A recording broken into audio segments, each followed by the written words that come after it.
O atabaque é um instrumento indispensável dentro das religiões afro-brasileiras. São dedicados a atrair diferentes vibrações, facilitando a atenção e a concentração dos presentes no ambiente sagrado.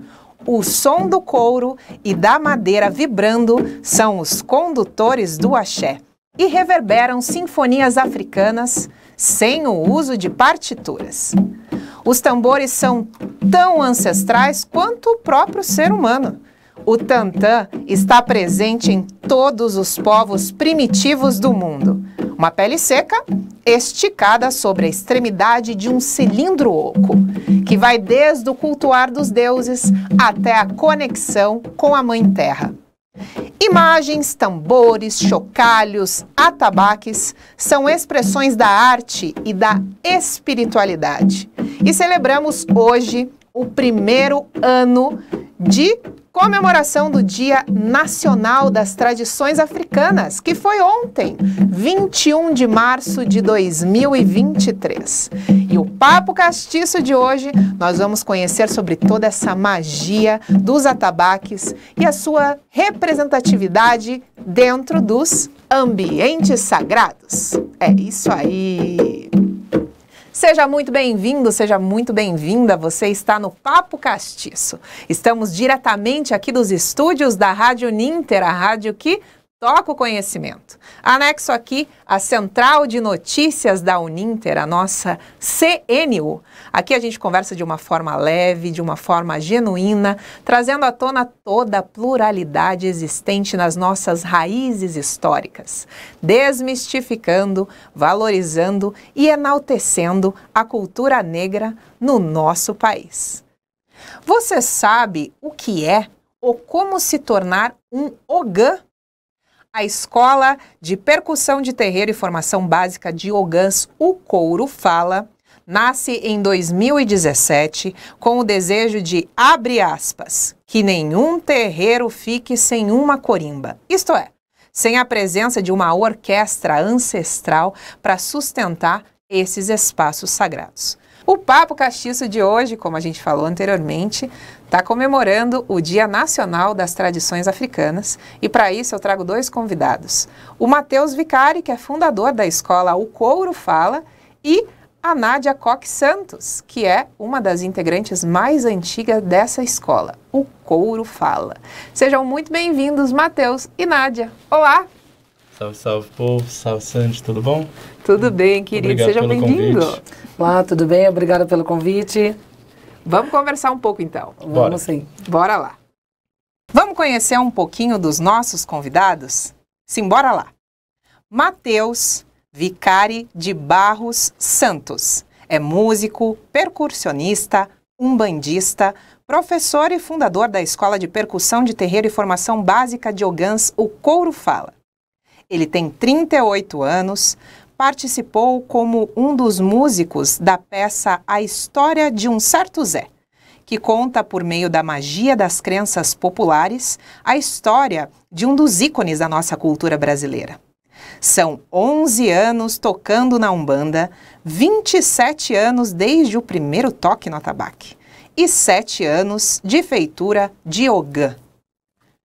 Agora a gente vai falar um pouquinho sobre a Nádia. Vamos conhecer um pouquinho da Nádia Koch Santos. A Nádia tem 40 anos, ela é mãe da Glenda, que tem 11 anos. É afilhada do Matheus e aluna mais antiga da escola O Couro Fala. Ela foi convidada para tocar na Umbanda pela primeira vez em dezembro de 2018 e se formou ogã em 2020. Juntos, eles levantam a corimba do terreiro de Umbanda Aldeia Ventania, o Tuave, localizado no bairro Uberaba, em Curitiba. É isso mesmo, pessoal? Bem apresentados? Muito bem apresentados. Muito bem. Muito bem. Então a gente vai seguir aqui para desmistificar um pouco e trazer esse sagrado dos atabaques para a galera entender um pouquinho na vertente da Umbanda. Tudo bem? Tudo bem. Perfeito. Então a nossa primeira pergunta, primeiro eu vou falar um pouquinho sobre a diferença do candomblé e da umbanda, que é importante, né? O candomblé, né, pessoal, é uma religião afro-brasileira, que ela foi trazida pelos africanos aqui para o nosso país. Já a umbanda, ela tem um pouco mais aí de 100 anos de história, e ela, diferentemente, é uma religião brasileira, que ela mescla os elementos do catolicismo, do espiritismo e da religião afro. Então, gente, dentro da Umbanda, qual que é a composição e a classificação dos atabaques? Então, Sandy, os atabaques, eles vêm para a Umbanda do candomblé, né? Os toques que a gente tem dentro da Umbanda também são provenientes do candomblé. Nós temos algumas nações de candomblé. A mais comum, a mais conhecida é o candomblé queto, que se vê muito os ogãs tocando com os agdavis, aquelas varetinhas, né? Mas a gente tem, dentro da Umbanda, para dentro da Umbanda, vem os toques da nação de candomblé de Angola. Angola toca com as mãos, igual a Umbanda, né? Então a gente traz os mesmos 3 atabaques que vem que tem dentro do candomblé de Angola para Umbanda, trazemos com nomes que não são do candomblé de Angola, mas sim do candomblé de Queto, e executamos os toques que são do candomblé de Angola com alguma diferença. Eles não vêm do jeito, vamos dizer, purinho, como eles eram tocados lá, misturado com um bom tanto de cultura popular, né? Porque a Umbanda não tinha, não eram usados os atabaques. Se a gente pegar pela história mais conhecida, né, que a Umbanda foi, vamos dizer, codificada ou apresentada pelo Zélio de Moraes, o Zélio não gostava dos atabaques. Ele achava que não tinha que ter música, que o médium tinha que estar em perfeito silêncio para conseguir se sintonizar com as entidades. Eu não quero parecer um babaca, mas eu diria que a gente já provou que o Zélio está um pouco errado. Porque os atabaques hoje a gente vê o quanto eles ajudam, né? Mas lá para 1930, ou um pouco antes, um pouco depois, a história é meio nebulosa nessa parte, a gente começa a ter a vinda dos atabaques e dos ogãs de candomblé para dentro das casas de Umbanda. E aí a gente tem uma coisa interessante que é aquilo, assim, veio um pessoal que sabia tocar e veio um pessoal que batucava na mesa do bar. E tá todo mundo tocando na Umbanda. Então você tem os toques bonitinhos que vieram, e a gente tem um monte de toque que era toque de sambão de bar, que para dentro da Umbanda e continua até hoje. Depois até quando a gente for demonstrar uma parte de toques e tal, eu explico essa parte do toque. Mas eles vêm iguais. Então a gente tem o lê, o rumpi e o rum. O rum é o atabaque maior. Ele é o mais grave. E na maioria vamos dizer assim, das raízes de Umbanda, ele ainda é o atabaque condutor. É nele que o ogã mais velho fica. Quando eu falo mais velho, é o mais velho de casa, mais velho de tempo de formação e tal.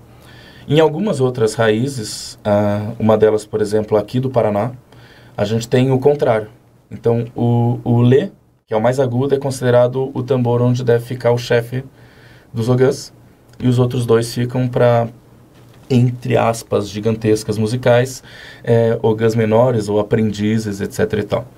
Né? A verdade é que, independente disso, a gente tem muito terreiro que tem um coitado só que toca. Eu até chamo, eu falo que esse não é o ogã, esse é o coitado, porque ele leva a gira sozinho, ele canta, ele toca. Então a gente tem essa divisão, mas ela não é tão... Eu não vou dizer tão respeitada, mas tão necessária. Acentuada, assim, né? Tão acentuada. Quanto no candomblé. No candomblé você tem que ter os 3 atabaques. Né? O rum, ele tem uma conexão direta com a dança do orixá. O ogalabê, que é quem toca, dobra o rum e canta e entoa os orins, ele tem que entender como é a dança de cada orixá e saber as dobras que o atabaque faz para que ela seja condizente. O que seriam as dobras, para o pessoal entender? O rum, ele não segue vamos dizer, um padrão, um toque padrão repetitivo. Uma cadência? O tempo todo. Né? Se a gente pegar qualquer música, vou exemplificar com toques de Umbanda, tá? Se a gente pegar o Ijexá, que a gente toca na Umbanda, ele está sempre no mesmo jeito, repetindo. Pá, ta, pá, tum, pá, ta, tá, tum, pá, ta, tá, tum. O tempo todo isso. E ele vai, um compasso atrás do outro, de repetição, repetição. O rum não, ele não segue isso. Ele está o tempo todo fazendo outras coisas, né? Porque ele realmente tá jogando, está trabalhando com o orixá, né? Dentro do candomblé, não dentro da Umbanda. Então, ali tem uma responsabilidade grande e uma necessidade, porque o atabaque mais agudo faz um toque, o atabaque médio faz outro toque, eles são complementares, e o rum faz um terceiro. Se você não tiver os 3, o toque ele fica falho. Entendi. E assim, Nádia, explica para mim e para todo mundo que está vendo o nosso programa.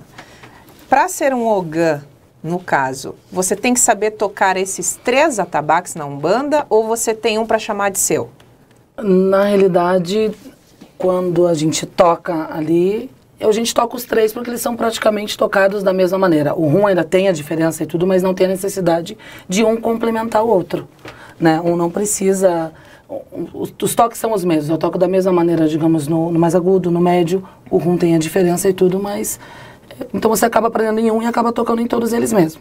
Tem sim uma ordem de quem toca, pelo menos nos terreiros. No terreiro hoje que eu toco com o Matheus, ele sempre que está no rum. Quando ele não pode estar no rum, sou eu que assumo, porque somos nós 2 que tocamos. Mas existe essa ordem sim dos atabaques. Mas tocou em um, você toca no outro também. Isso então, não pelo que eu estou observando, a questão entre a diferença básica dessa classificação dentro dos terreiros de Candomblé e da Umbanda é talvez esse estreitamento dessa regra tornando-se uma ordem, né? Dentro dos terreiros de Candomblé tem que ter os 3, cada um no seu lugar, e dentro da Umbanda há essa flexibilidade. Ela flexibilizou, eu diria. Okay. Começou, né, muito assim, mas e eu acredito que desde que começou, a gente vê essa situação do coitado. Tem esse moço que toca, ele toca como? Desse jeitinho dele. Serve.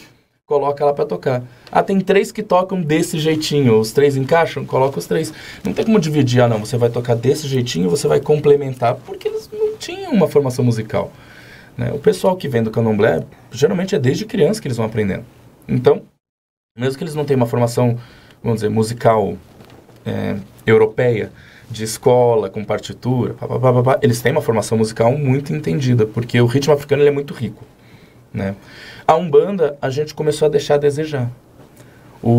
Hoje em dia eu vejo, por exemplo, muitos ogãs, eles não têm tempo de ensinar. Então você tem um cara que toca, vou dizer, muito bem, só que não tem tempo de ensinar os outros que venham na esteira se atropelando como der para vir. E aí a gente acaba tendo isso, poxa, eu tô vendo ele tocar daquele jeito, eu vou tocar igual. Então os 3 atabaques ficam iguais. Eu posso ter os 3 diferentes, é uma coisa que a gente até trabalha. Eu e a Nádia faz tempo que a gente toca junto, então a gente consegue trabalhar bem isso, dela segurar uma base de toque e eu ir fazer outra coisa. Né? A gente, inclusive, dentro da escola, depois de um bom período de formação básica, que eles entendem meio toque, eu consigo entrar para essa outra parte. Né? Mas não é algo, por exemplo, tanto a escola quanto eu mesmo, na minha visão de ogã, eu acho tão necessário saber fazer a grande diferença. Eu acho mais importante que a gente consiga... tem os 3, eles tocam juntinhos, fica bom, harmônico, beleza. Tá Entendi, ótimo. Perfeito. Então vamos dar uma sequência aí, ainda falando dos atabaques. No Candomblé, atabaque não sai pra rua. Uhum. E eu tenho 2 integrantes aqui atrás de nós, que vão contagiar bastante o nosso programa daqui a pouco. Esperamos. Mas como é que é essa questão desses instrumentos sacralizados saírem dos terreiros? Então, o que a gente tem aqui, na verdade, começa que são 2 instrumentos musicais apenas, né?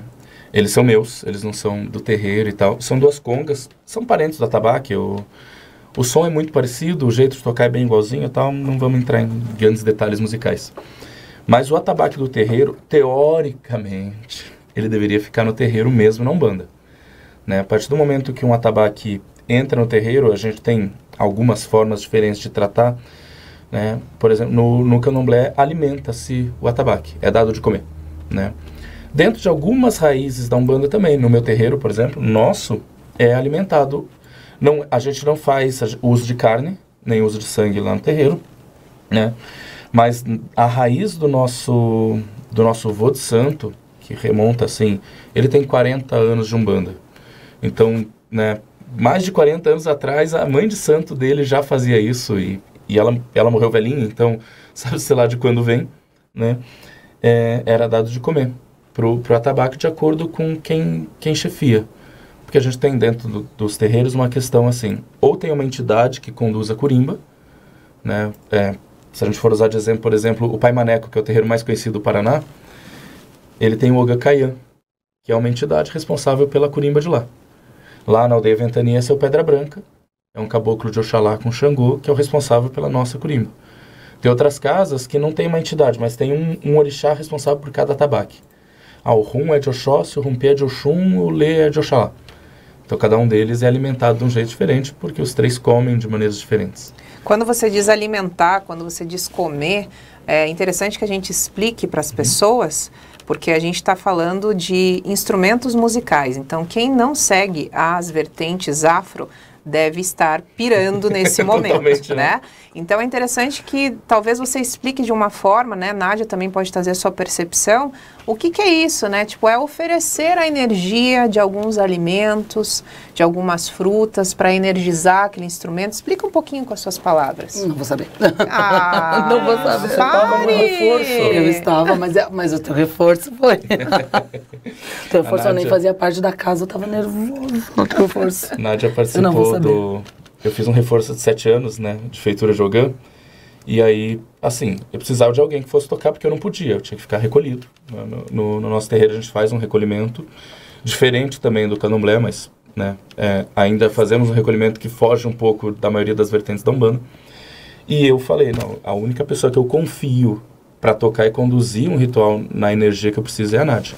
Porque eu conheço, porque eu sei como toca, porque eu sei o respeito que ela tem, né, o cuidado que ela tem com a parte de Curimba, então colocamos. Só que ela chegou de paraquedas nessa raiz, porque o terreiro da onde ela vem não fazia.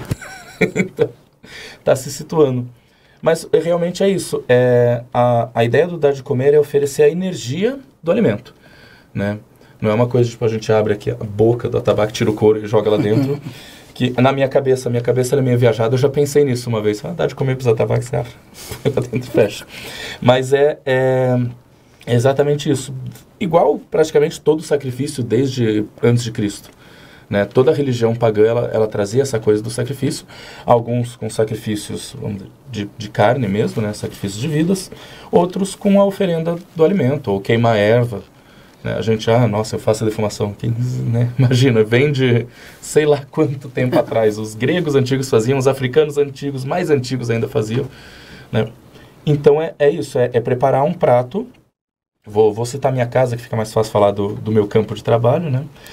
Então a gente preparou um prato para Oxalá, porque seu Pedra Branca é um caboclo de Oxalá. E aí a gente fez um recolhimento, a gente pegou os 3 atabaques da casa, colocou eles na esteira, cobriu com um pano e deixou um prato bonito de Oxalá ali, e eles passaram a noite naquela energia. Para realmente ter essa energização, não dá para fugir disso, dos atabaques ali, presentes. Eles ficam mais unidos, primeiro, com o, vamos chamar de patrono, né? Sim. Com a entidade social, segundo, com a casa. Perfeito. E aí eles passam, a partir do momento que um atabaque é, vamos dizer, cruzado, ou eu vou chamar de cruzado, para ficar mais fácil. Cruzado significa o quê? Ele recebeu realmente uma energização. Uma energização de pemba, que é uma... parece um giz, ele tem fundamentos religiosos, tal, dentro do Umbanda do Candomblé. A partir do momento que ele é sacralizado, pronto, achei a palavra que eu queria. A partir do momento que ele é sacralizado, ele passa a morar dentro do terreiro e ele passa a ser a morada de um orixá, né? A gente tem dentro das falanges de orixás, assim, de todo o panteão, uma entidade chamada Aion, que é o orixá do som e da música. Então, a partir do momento que o tambor torna-se sacralizado, além dele ser pertencente a um orixá, a uma entidade que conduz, ele é a morada de Aion. Então ele deixa de ser um instrumento musical que poderia ser levado para a festa, poderia ser levado para a rua, eu poderia apoiar o pé em cima, eu poderia apoiar um copo, eu não vou fazer isso porque me dá uma dor no coração, mas eu poderia apoiar um copo aqui em cima, e ele passa a ser algo que só pode receber sobre si as mãos dos ogãs, a guia do ogã ou um pano branco para cobrir enquanto os atabaques ficam fechados quando eles não estão sendo usados. Então não deveríamos levar os atabaques do sagrado para o profano da rua. Mas vai ter uma gira na praia. É diferente. Você está levando do teu terreiro para o teu terreiro, está tocando lá e levando de volta, né? Então, não é uma coisa legal, mas eu sei que tem muita gente que não leva isso a sério, né? E a gente não tem também como pegar e falar, não, você está errado. Não, tua casa permitiu. Compreendi. Né? Não tenho como entrar nessa parte. Entendi. Bom, a Escola de Percussão de Terreiro e Formação de Ogãs, o Couro Fala, ela vai além de ensinar como reproduzir esses toques de Umbanda? Qual que é o objetivo dessa instituição na real? Olha, se eu pudesse não ensinar como reproduzir os toques, eu ficava muito feliz. Se chegassem pessoas, olha, eu sei tocar, eu quero entender o que é ser ogã, era a minha alegria. Porque, assim, eu gosto de ensinar toque, não me entenda mal, eu adoro ensinar música. Mas me preocupa porque a maioria das pessoas só quer saber bater a mão no atabaque. Eu sei fazer barulho, eu sei tocar com força, tá ótimo, eu sou ogã. Não, amigo, você é um cara que bate as mãos com força, e só. A preocupação da escola, inclusive por isso que eu coloquei a parte da formação básica, foi exatamente porque eu fiz parte de uma outra escola de tambores aqui do Paraná, e eu vi a necessidade que a gente tinha de fazer as pessoas entenderem que era mais do que só tocar, né? Então eu brinco que tocar é a parte fácil. Essa é a parte que a gente consegue fazer de maneira fácil. Ser ogã é muito mais que isso. E a preocupação da escola é ensinar isso, é ensinar o respeito, os fundamentos da corimba, a história, essa mesma que a gente conversou hoje. Vamos entender de onde a gente veio, vamos entender por que é importante respeitar, vamos entender o sagrado do atabaque e que a gente, o ogã, na verdade, não é nada. Eu bati aqui no microfone, desculpa a técnica, tá? Porque o que é importante é o tambor. Se eu sair de trás de um tambor, eu não sou um ogã, eu não tenho meu tambor para tocar, eu sou um médium orelha seca qualquer que está na corrente. O que é importante são eles, que estão ali mantendo a energia mesmo que ninguém toque. Então a escola ela tem muito isso. Gente, vamos focar aqui, né? Claro que entra um problema assim. Para eu poder focar aqui, eu preciso ensinar eles a tocarem, para eles aprenderem a usar esse toque em favor do que é realmente ser ogã, em favor do que a gira deles precisa. E aí a gente tem aquela coisa, quanto tempo dura o curso? Então, o curso da Nádia está durando 3 anos e meio já, porque ela decidiu. Eu falei para ela, ó, de minha parte, eu não tenho o que te ensinar, né, enquanto toques. Ela falou, não, tem sim, e eu quero continuar aprendendo. Então, o dela tá durando 3 anos e alguma coisa. A maioria das pessoas fala, 8 meses, tá bom.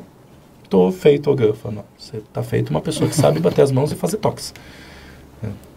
O sonho da escola desde o começo era que todo mundo entendesse, poxa, o que é realmente ser ogã, o que é fazer parte, né, dessa estrutura musical da corimba que conduz a casa, e como que a gente pode fazer o nosso terreiro ficar a melhor coisa possível. Como é que eu posso fazer a minha gira ficar deliciosa para quem está ali, para quem está lá fora, para quem está, inclusive, no astral. Porque, assim, a gente está tocando, a gente está vendo um monte de gente e tem, sei lá, quantos lá em cima que a gente não está vendo.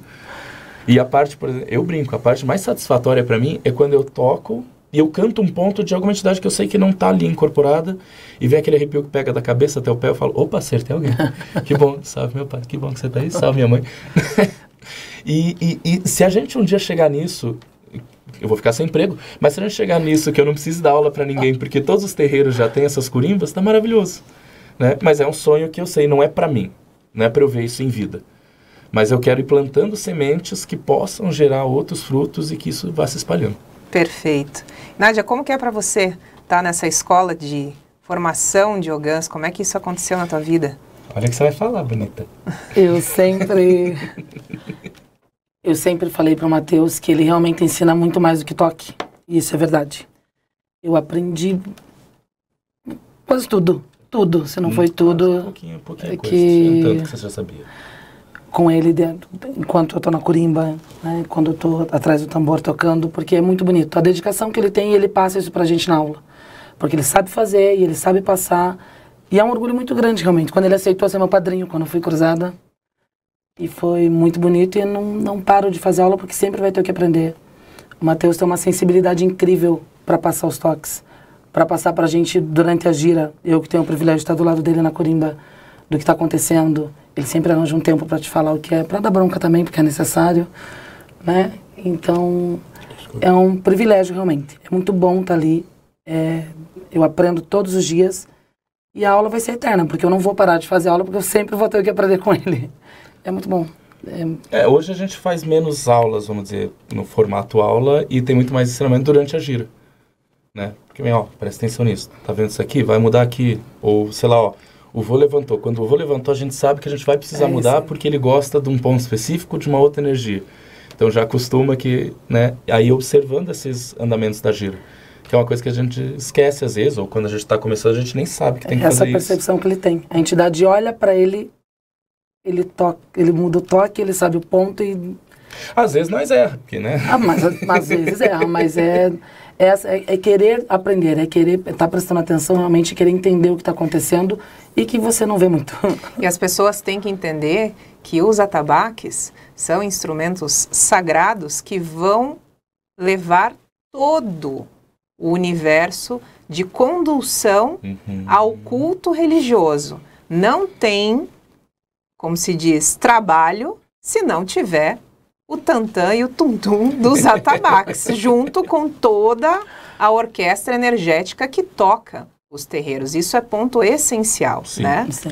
Eu brinco que a gente não é indispensável, né? O atabaque, e eu sou uma pessoa muito a favor de fazer giras sem o atabaque e sem canto, para que as pessoas entendam como isso faz diferença.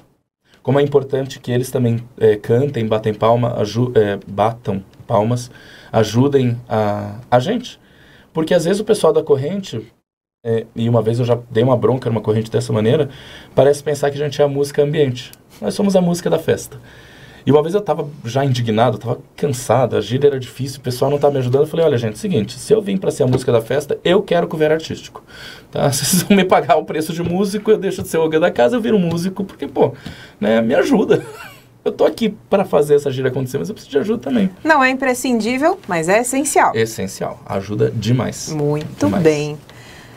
Ijexá, quebra-prato, nagô, samba, congo, barra-vento. São vários os nomes, são vários os toques. Vamos mostrar para a galera um pouquinho desses tipos de toques dos atabaques? Vamos lá? Vamos lá. Bora lá. Vamos apresentar os toques então para vocês. A gente vai começar com o Ijexá.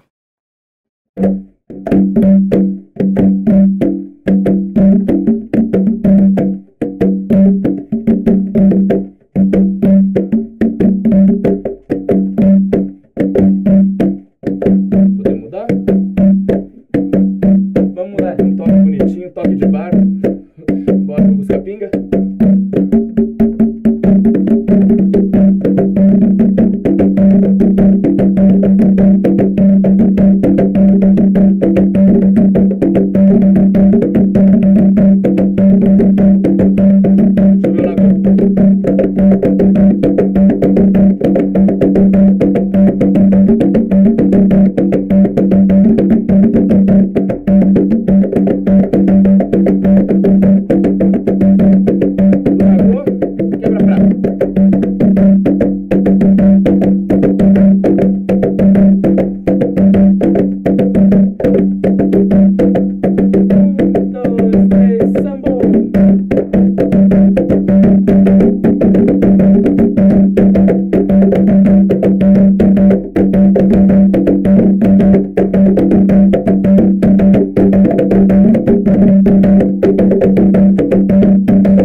Hoje a nossa bancada é formada 100% por pessoas não negras, falando e exaltando sobre a cultura afro.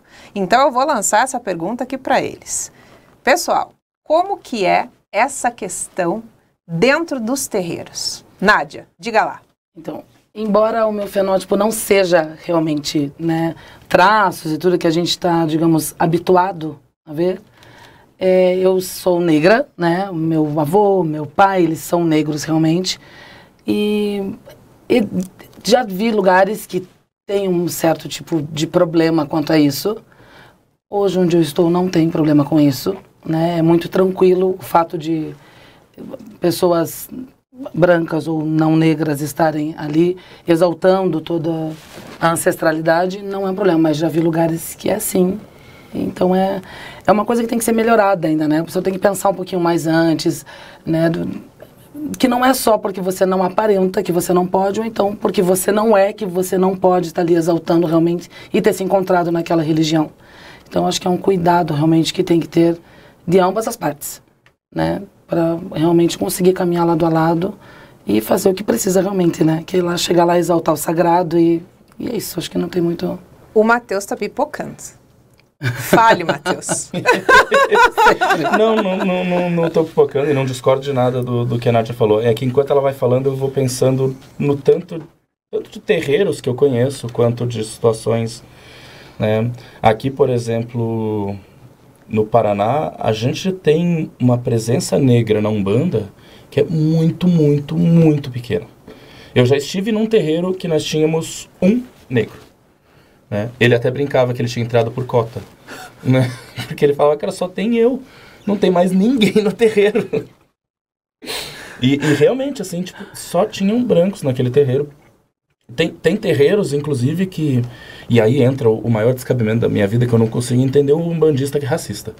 Eu acho que não faz sentido, não casa. Eu sei que existe, mas não deveria, né? Porque não faz...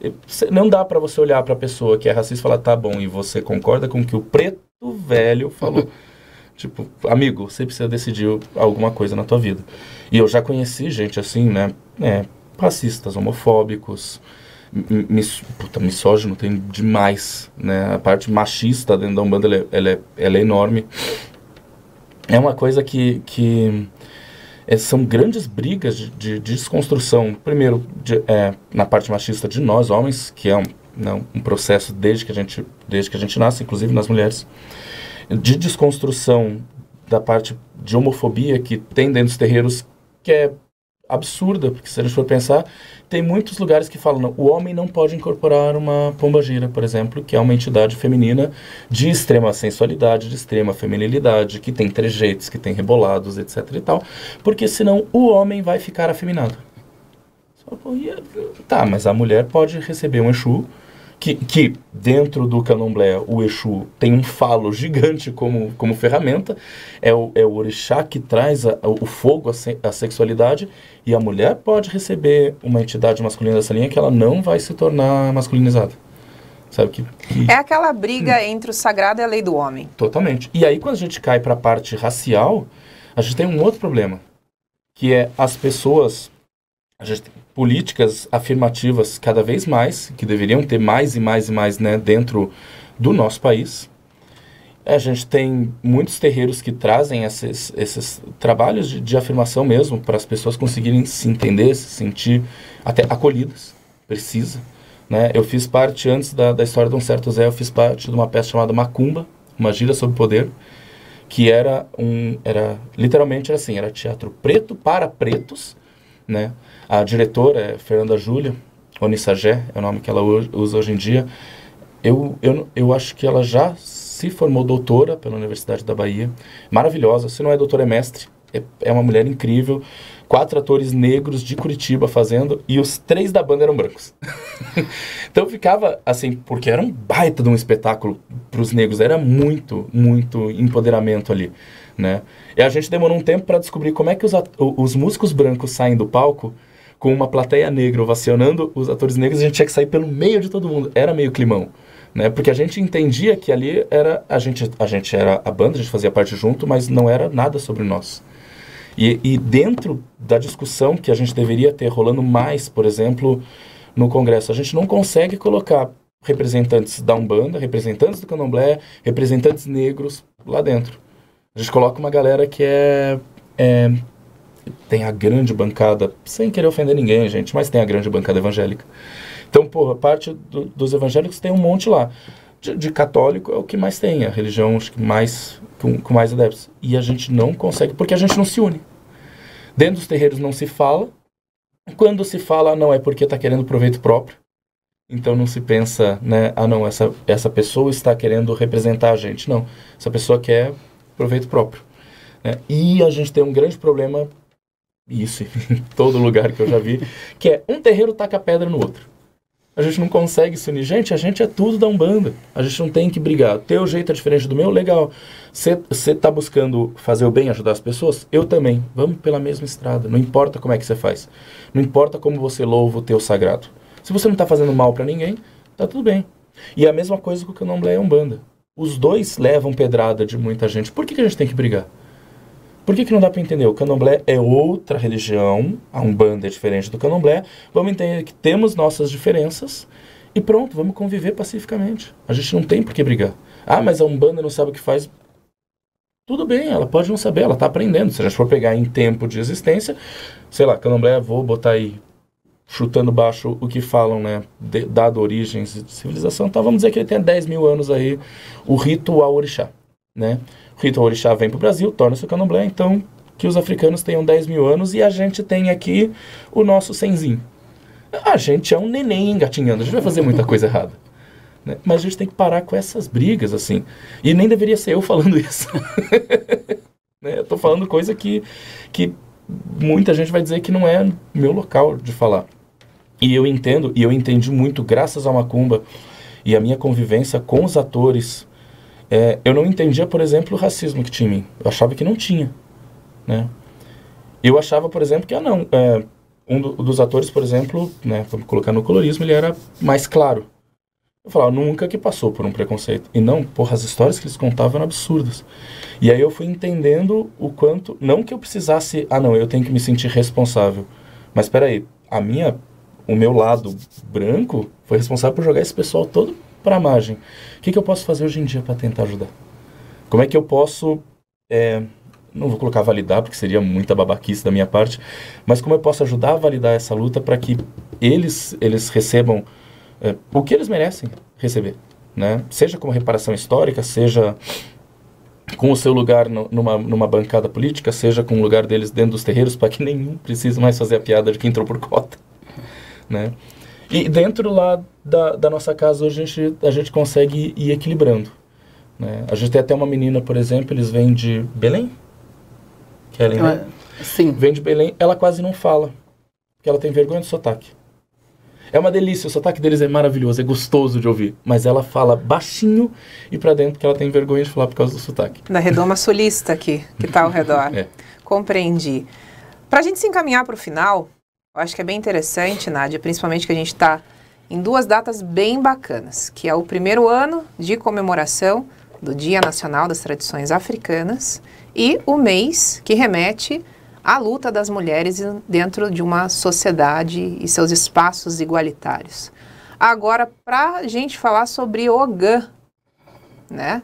Um Ogã mulher, como é que é essa história? Quando eu fui cruzada pelo meu pai de santo. Que significa? Quando eu realmente, digamos, fui feito Ogã, quando eles me consagraram Ogã, quando me deram direito de estar ali realmente como Ogã, as entidades me deram todo o meu pai de santo, as entidades, tudo dele, me deram todo o apoio. E eu não entendi no dia, quando o Exu do meu pai de santo falou, se alguém falar que a mulher não toca tabaco, pode falar comigo. E eu não tinha entendido isso no dia. E depois eu troquei de gira, enfim, eu que era responsável pela corimba da gira de quarta-feira no outro terreiro, e eu passei por algumas provações, vamos dizer assim. Divergente de fora, e eu ter que realmente me impor, porque não respeitava, porque ter que bater de frente, porque realmente não respeitava de maneira nenhuma. Só que o desrespeito daí não é só comigo, né? É com toda a espiritualidade, a casa, toda né? A espiritualidade que me deu direito. Então, assim, não foi confortável, mas difícil também não foi, porque eu não ia ficar quieta. É claro que eu ia me impor. Filha de Ançã, né, minha querida? A senhora me dá licença. Eu não ia ficar quieta nunca e bati de frente e daí não gostaram, né? Claro que daí não foi legal, mas precisa sim se impor ainda. Com o Matheus não, né? Com o Matheus eu não tenho esse problema nenhum. Ele... Até porque você não se impõe, você só fala, vou fazer assim, eu falo, tá. Ele deixa a Kurimba quando precisa, digamos, nas minhas mãos, ele confia. Nunca tive esse tipo de problema com ele, mas acontece sim. Infelizmente acontece muito, mas tem que se impor, tem que... Se eu tô ali é porque eu tenho o direito, não sei se é bem essa palavra, acho que sim, mas acho que é isso, me deram esse direito de estar ali, confiaram, e é isso. Então... Perfeito, muito bem. E não pare, né? Não. Não pare. Contextualiza pra gente, Matheus, a nível histórico, como que é esse negócio de Ogã ser uma palavra masculina, dentro do candomblé, ser só para homem? Conta um pouquinho pra gente. Então, Sandy, dentro do candomblé a gente tem algumas funções que elas são executadas apenas por homens e apenas por mulheres. Bem segregadinho. Eu não posso entrar nessa seara porque não é meu campo, né? Eu conheço um pouquinho da coisa. O que eu sei é que, assim, a função de Ogã já estabelece ser um pronome masculino, né? E você tem várias funções de Ogã, não é apenas a pessoa que toca, né? Você tem o Ogã Labê, que é o responsável pelo rum, que toca e canta, que a gente já falou. Você tem o Ogã Shogun, por exemplo, que é o responsável pela imolação, né? Pela parte do sacrifício dos animais e tal. Tem o Ogã Pejigã, que cuida de uma outra parte lá. E você tem, por exemplo, a Eked, que é a figura feminina que cuida do terreiro, é braço direito do dirigente, né, do Babalorixá ou da Yalorixá. Você tem a Iabacé, que é quem cuida da cozinha. E na cozinha de santo do candomblé só entram mulheres, né, não entra homem. E a gente acaba trazendo, quando isso vem para dentro da Umbanda, você tem aquela coisa, não. Veio o Ogã, veio o termo. Então, se é Ogã, não pode existir, não pode ser mulher. Porque a mulher não pode tocar atabaque no candomblé por uma série de coisas. E aí eu falo, gente, é uma religião, vem de ritos milenares, não vou me enfiar na coisa. É assim que é pra eles, é assim que é pra eles. Quem tá na religião aceita, acabou, né? Não me diz respeito. Vem pra gente o termo Ogã. Ele já vem diferente porque a gente tem funções diferentes, né, no terreiro de Umbanda. E assim, mesmo que se quisesse manter esse tipo de preconceito, tem um amigo meu, um professor também de atabaque, o Ogã Raul Neves, ele é de Amambai, que é uma cidadezinha pequenininha dentro do Mato Grosso do Sul. E no terreiro deles, eles convencionaram então chamar a mulher que toca de Ialogã, né? Ia, que vem de mãe, né? Então vira Ialogã. E eu achei maravilhoso. Que Falei, lindo! olha só, perfeito. Muito lindo. Né? Inclusive eu gostei, eu peguei pra mim e eu vou conversar com meu pai de santo. Né? A Nádia foi feita Ogã num outro terreiro, né? Ela era filha do pai Cleverson, de Ogum, lá do Terreiro das Marias. Foi feita por ele, eu participei, né? Fui padrinho dela lá e ela me chama de padrinho até hoje, mesmo ela não estando mais. Eu me mantenho como padrinho dela nessa parte musical, na parte curimbística. E eu vou propor lá no terreiro, que quando for para consagrarmos a feitura dela, que não seja como Ogã, que seja como Ialogã, né? Porque se o problema está no termo, a gente resolve. Pronto, colocou um Iá na frente, virou mãe, ninguém mais vai reclamar disso. Muito bem, adorei! Bom, pessoal, se encaminhamos aqui para o final do programa, adorei saber todas essas vertentes, reentranças e saliências entre candomblé, umbanda, tabaques, energias. Eu acho que vai ser muito interessante para quem está assistindo aí do outro lado, entender um pouquinho dessa pegada que desmistifica desde colorismo, a atuação de vocês, a mulher nesses espaços, muito interessante. Eu agradeço de coração, rápido, né? Passa voando assim, a gente começa a falar, quando vê, passou. Muito obrigada, Nádia, pela tua presença aqui. Muito obrigada, Matheus. Eu deixo esse espaço final para vocês deixarem o salve, hein? Salve de vocês. Certo. Eu que agradeço. Né? Foi um privilégio realmente estar aqui conversando, falando um pouquinho sobre Kurimba, sobre assuntos da religião, enfim. E eu quero deixar um beijo, um abraço para minha filha, para Glenda, agradecer o pessoal da Aldeia Ventania, que sempre me acolheram muito bem, e Matheus, né, que me ensinou e continua me ensinando muito, e que vai me ensinar muito ainda, por muitos anos. Eu carrego o fardo. Ainda bem que você sabe, você aceitou, né? Bom, primeiro, Sandy, obrigado pelo convite. Foi um prazer estar aqui. É muito gostoso poder falar, não só da minha escola, porque, nossa, né, que narcisista, estou falando da minha escola. Mas para poder falar da escola, falar de Kurimba, falar de Ogã, é gostoso poder falar disso.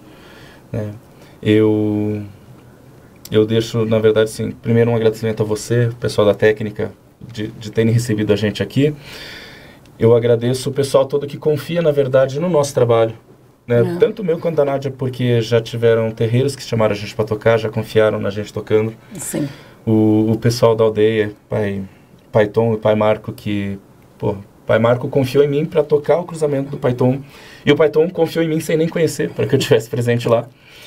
E essa força que as pessoas dão para a escola, esse acreditar na escola que os alunos têm, é isso que me faz, na verdade, dia após dia, não desistir da carreira musical, né? Eu vou largar isso daqui, eu vou virar programador, eu vou virar motorista de Uber, eu vou virar qualquer coisa, não.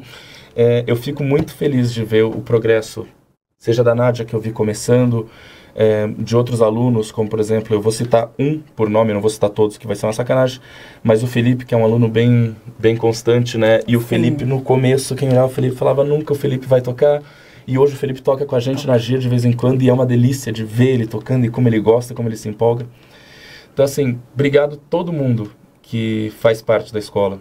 Obrigado quem acredita que eu sou capaz de ensinar e que leva esse aprendizado que vocês pegam na aula e espalha por aí.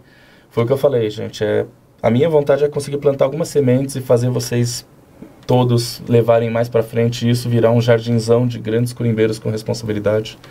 Então, obrigado a todo mundo que acredita na escola. E se vocês querem acreditar mais na escola, entra lá no meu Instagram, tá? @ocorofala. Tem, inclusive, informações sobre curso, tem turma aberta. Eu tô precisando de aluno, gente. Ajuda o professor. Confia em mim. Eu digo, a aula é legal. Eu sou meio maluco, eu sou meio confuso, mas a aula flui bastante bem. Tá? Entra lá, gente, procura, tem informação de curso, tem informação de aula que vai acontecer. Quem tiver, inclusive, mais perguntas que ficou com dúvida aqui desse papo, aparece lá para conversar, que vai ser um prazer. @. O Couro Fala. Muito bem. Não tem erro. Não tem erro. O coro é com U, tá, gente? Porque teve gente que foi atrás de O Couro Fala e acabou aparecendo num coral. Vamos falar sobre isso. Bom, pessoal, em 24 de setembro de 1829, há quase 194 anos, a Câmara Municipal de Curitiba proibia os batuques e os fandangos na cidade, silenciando esses nossos tambores sagrados. Hoje em dia, graças a Oxalá, não existe mais nenhum decreto que impeça as manifestações religiosas ao longo do nosso país. Nós estamos no estado laico, mas é mais do que importante para ontem o respeito e união entre as religiões de matriz africana.